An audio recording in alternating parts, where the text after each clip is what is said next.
Hello बच्चों, let's read this question. An electrovalent compound does not exhibit space isomerism because of dash of the electrovalent bond.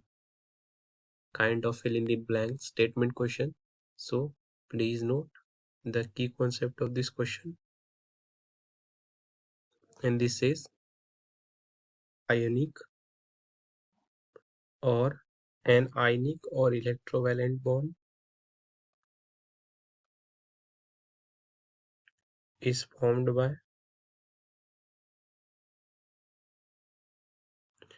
complete transfer of electrons. Let's take the case of NaCl. Na जिसका outermost electronic configuration 281 है और Cl जिसका electronic configuration 287 है। अब ये chlorine एक electron gain कर सकता है और Na एक इलेक्ट्रॉन लूज कर सकता है, तो इससे Cl माइनस में कन्वर्ट होगा और Na प्लस में। Let's see, this is the Na plus ion and this is the Cl minus ion. So अब चार्जेस की वजह से इनके बीच में कुछ फोर्सेस ऑफ अट्रैक्शन होंगी, जिस फोर्स को हम फाइंड कर सकते हैं इलेक्ट्रोस्टैटिक फोर्स की वैल्यू से, दैट इज के Q1 Q2 upon R square. Now यहाँ से हम समझ सकते हैं डेट आयनिक बॉन्ड में फोर्स हर दिशा से लगती है, but in case of covalent bond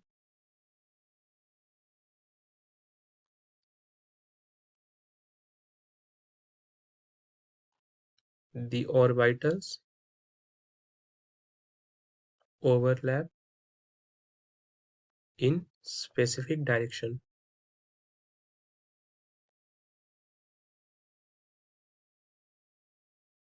यानी कि इनकी जो बॉन्ड का नेचर है ये डायरेक्शनल नेचर है।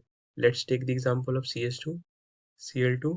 so this is C double bond C, this is H, this is Cl, this is H and this is Cl। so यहाँ पर से हम देख सकते हैं डेट Cl एक साइड में और इसका एक और स्ट्रक्चर पॉसिबल है, this is H, this is Cl, this is Cl, this is H।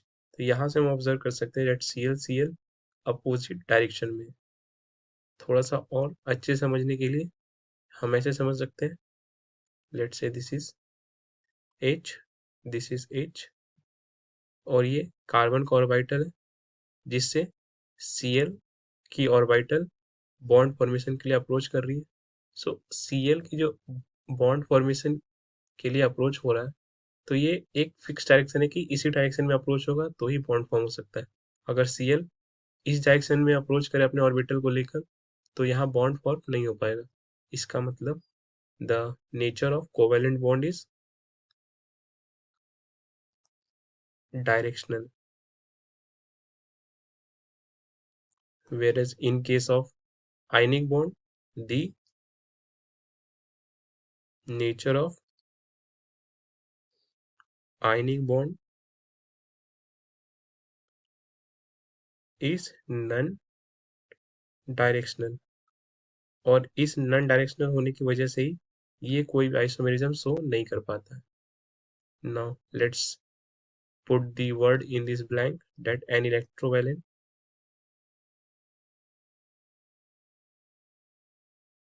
compound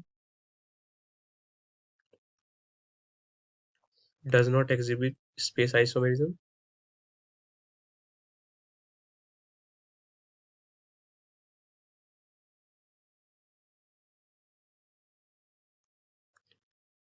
because of non-directional nature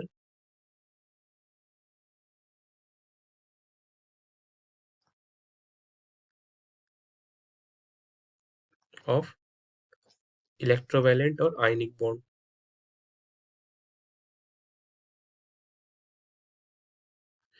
so I hope आपको ये कॉन्सेप्ट समझ आया स्टूडेंट्स। Thank you.